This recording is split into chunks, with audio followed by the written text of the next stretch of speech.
Awesome. All right. Hello again. Yeah, my name is Daniel, and I'm going to talk not about me, but a little bit about me. Okay. And first of all, happy GAAD, Global Accessibility Awareness Day. Right? Woo! Awesome.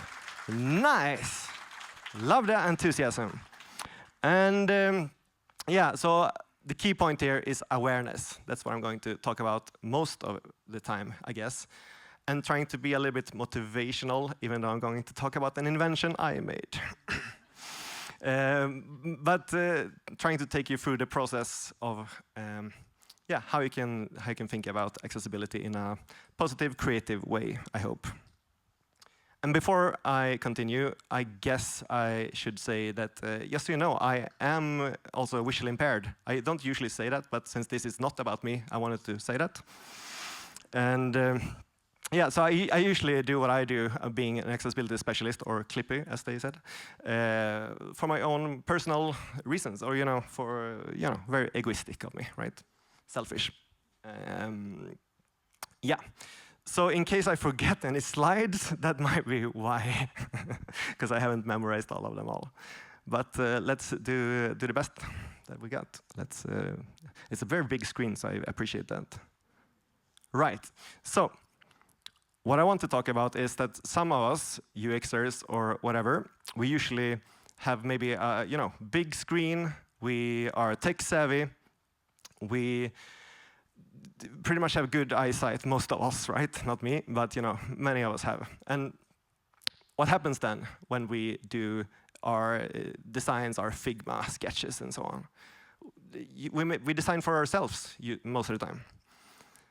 But we need to be aware that when we do that, users, it's not just going to be us that uses our website or game or device or whatever we design or create, right? So this image that I show now is a huge screen, and what I just said, we can sit with the latest technology and have great eyesight. But in reality, it can look something more like this. This is a real user test, and it's an elderly person that has old technology, maybe a smaller screen. It's an iPad. So it has touchscreen, but she uses a keyboard with it for navigation. And maybe she didn't buy the right case because she has a clothing pin to keep it all together, which is adorable. And maybe she doesn't know about all the assistive technologies because she has a handheld magnifier or a loop to see what's on the screen. And we need to think about this and be aware that users are maybe not like ourselves, right? So we need to meet users. We need to see how others than ourselves experience our designs. That's what it's all about. And yeah, and yeah, exactly. Remember the slides, Daniel. So yeah, exactly. We need to do user experience for everyone. And what does that mean? So I have a great quote here. It's from the Billy Gregory. And he said, if user experience doesn't consider all users, it should be called some users experience. Yes, sucks. And we do not want to work with sucks, right? We want to work with UX, right? Right. And what does that really mean? We need to be thinking about all users and different people with maybe different disabilities. And it's a kind of a short list that we just need to consider every time, not just ourselves, right? But if we think of people with no vision, and then people with limited vision, with no hearing, with limited hearing, with no speech, with limited strength, or for people with hand tremors, or people with, let's remember this, Daniel, you know this, with cognitive impairments, or people with risk of seizures, right? I think that's all of them. Whew. So many points. Never use bullet points and remember them. But okay, so it's a list, right? But and some people say that's a lot of people, a lot of things to consider. But it doesn't have to. You just need to try without one of your senses, you know, test your component, your design, your device, whatever you're creating, right? And then, you know, test it without no vision, with limited vision. No, I'm not going to tell them again. But, you know, without, you know, different senses, and see if your product works. If it doesn't work with no vision, you're not done yet, right? Definition of done. You should have this in your list. It should work with all of these points that I just mentioned, right? And one other thing that I hear then is that accessibility limits my creativity when it comes to, you know, my designs and all of that. I really think it's the other way around, that accessibility means you can have fun and get to be, you know, challenged and, you know, okay, let me talk to you straight here. If I am at another meeting where we discuss how thick a line is, or what hue of a color we should use, or which freaking font we should use one more time, I'm going to, you know, quit. That's like every other week, that's a discussion. But if we instead, you know, get something more creative we can do, like how do we make a visual graph accessible? That's more fun to me, or more creative. Now I can be creative, right? How thick a line is, that's not creative. Right? So sometimes we are faced with creative and complex challenges, and, you know, don't be grumpy about it. By the way, just for some audio description, I have cats on all my slides pretty much, and here's a grumpy cat. Yeah, right, we love cats, right? Yeah, cheers. So yeah, so it's a complex task, right? That could be maybe something like a graph, or maybe a map, or maybe touch screens. How do we make touch screens accessible for people who can't see, right? That's interesting, right? Because there's nothing to feel. And we're going to talk about that. That's the name of the talk, pretty much.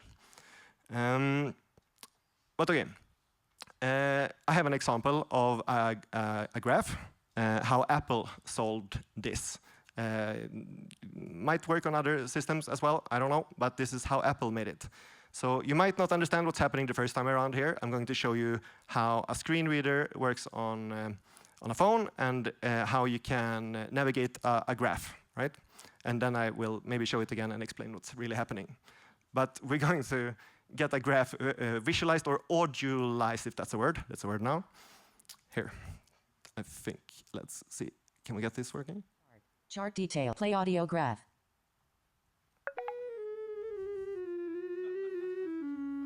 April 9th, April 7th, 2025, 37,965, 60.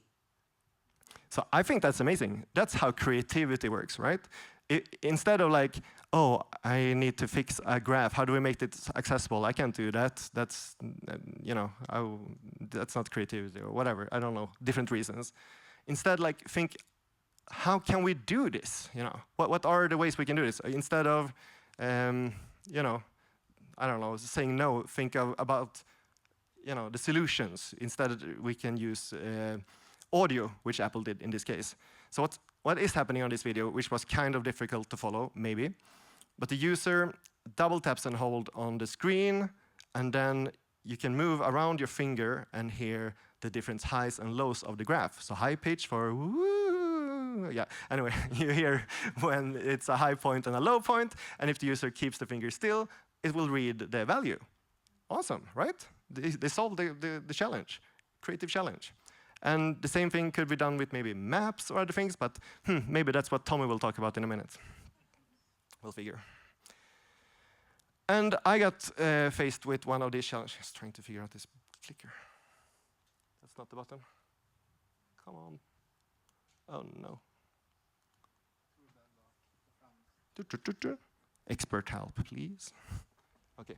Right. So yep. There we go. So yeah, so I got faced with one of these challenges lately, and that was the thing about how can we make touchscreens accessible for people who can't see. So I made a little video about these kind of devices. Yeah, probably. I wonder what the future of accessibility will be. I'm gonna try to read the tea leaves to find out.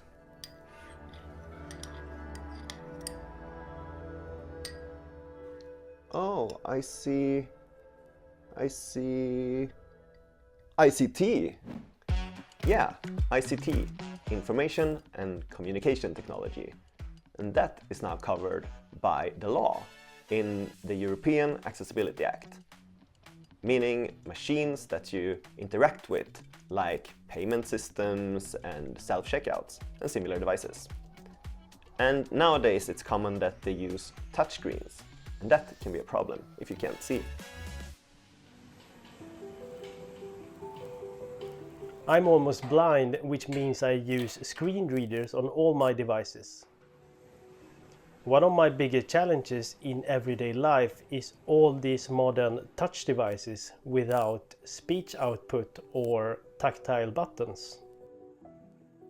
Another thing to consider is height and placement.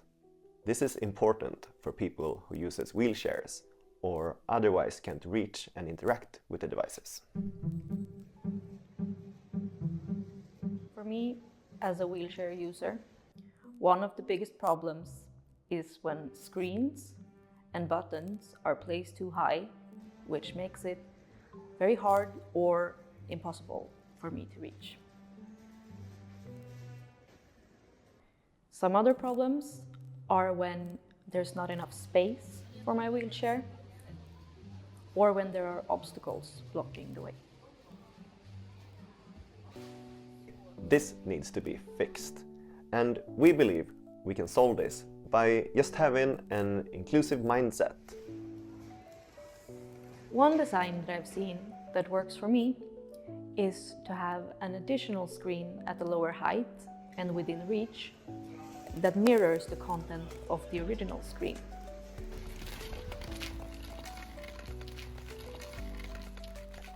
One of the few services that is accessible for me right now is the PostNord parcel locker.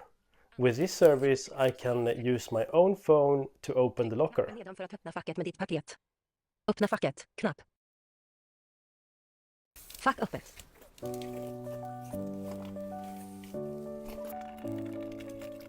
You just need to think about placement and including speech output, and always include users when we design. Then the future will be accessible. Axess Lab.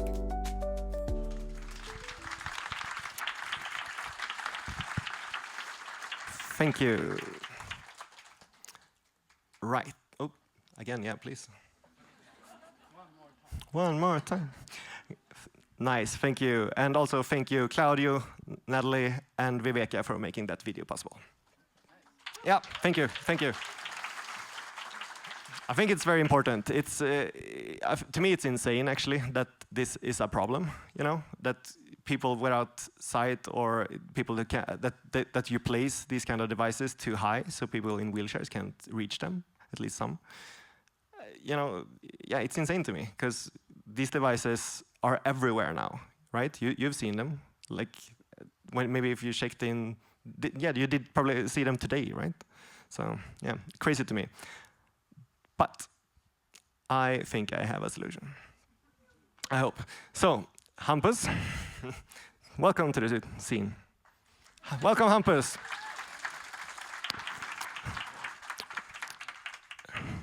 Yeah. You are a touch device, Hampus. And a mic. And a mic. You're a mic. All right, there we go. All right. So it can be difficult to see here for everyone, I guess, but I can try to describe what's happening here. Maybe I don't need a clicker anymore.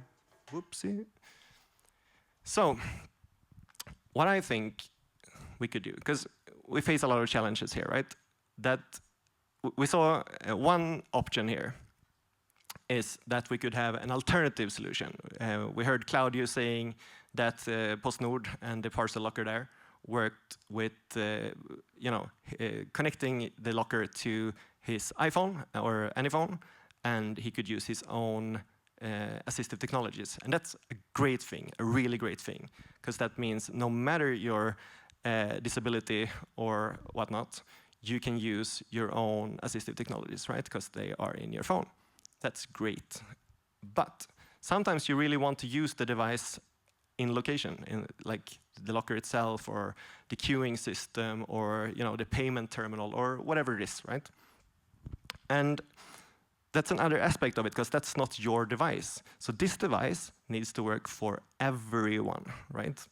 So if you can see, you need to be able to use it. If you can't see, you also need to be able to use it. So that's the problem here, because if we just have a screen reader, then the interaction is different, right? So people who can see don't know how to interact with the screen reader, which I think is a bad thing. Everyone should know how a screen reader works. But that's the reality of it, right? So in my solution, or whatever, yes, at least an idea. You need to think about these kind of things. So this is just how my process went. That as a sighted user, so let's imagine this screen here. It's Axess box, very original. It doesn't really matter what it says here. It says some instruction, basically press here to start, and press your pin code or whatnot. Some different prompts. Doesn't really matter right now, right? But if a user that can see comes to the screen, they can press the button, and it goes through, right? Goes to the next screen, and next screen, and so on, right? That's how it usually works, kinda. So I just pressed the thing, right? I didn't, turn any special mode on, any mode off. Cool. How do we solve this if you can't see? That was the quest. Well, what do you think? So if someone that can't see the screen, how would they try to interact with this? The sound, voice? Do they go and say, "Hey, please open my locker"? Yeah, that's a great idea, actually. If you can, yeah, I should have done that. That's actually a great idea, right? Do you have any other ideas? Do you know how people use touch devices today? Because there are some touch devices, right? Touching anywhere, yeah. So, kind of, right? Because Apple and Google kind of already solved this in a way. Because on a personal device, they have screen readers. And how do someone with a visual impairment use a screen reader on a touch screen? You feel around the screen, right? And then you get things announced. And really, do you need a mode for that? Because I just touched the next button, and that worked. Nothing was spoken. But if I instead just feel around the screen. Collect. Press start to enter PIN. Start button. Package available. Locker open to the right in the middle. And it keeps speaking, if I just hold it, right? Super simple. Thank you. And then some people say, but how do I turn this off, right? If someone accidentally, get things announced. Well, first of all, yeah, they get things read to them automatically. That's too bad, But the next time they try to press that button, yeah, you don't have to press anything, mode off. You just, keep using it. But if you can't see, you hold on the screen, and it reads it. That's it. Right? Problem solved, in my opinion. So, yeah, this talk is not about me and how amazing that innovation was, but I just wanted to show that, you can be creative about these kind of things, and maybe this is in the way of, yeah, maybe the next slide. Maybe, yeah, Hampus, please. Oh, wait, 1 second. I forgot I had another thing. Yes, okay. So, I also hear often that, for people that really are interested in touchscreens and these kind of devices, I hear that they say, we need to build a whole new device for this, and this is so much. But what I think, what you really need is like 2 things, or maybe 1 thing, for me at least. Speakers, right? I need speakers for speech output. That's it. And many of these devices don't have speakers.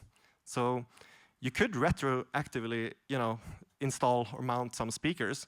That would be far cheaper than, doing a whole new device or unit, right? So that could be solved, and software is software. We can fix that. This is super easy. I made this demo in 2 nights, and this is just using web technology. And you can use it whatever if you use Android or whatnot. This system works with, And if the screen is too high from the beginning, then buy a cheap little numpad that I have here from, I don't know, whatever store for like, I don't know, €5, and you can just place it in a reachable height, and make sure the user interface works with keyboard, and you pretty much solved it. Now you're both compliant, and it works with so many more users, right? Super easy. Cool. Yeah, so where did I put the thing? Yeah, there. Black on black contrast. Buttons. Right, so okay, here's another cat looking out of a box, and my message here is really just think outside the box sometimes, and never think that accessibility limits your creativity. Think about it the other way around. See accessibility as a fun way to challenge your own creativity. Thank you.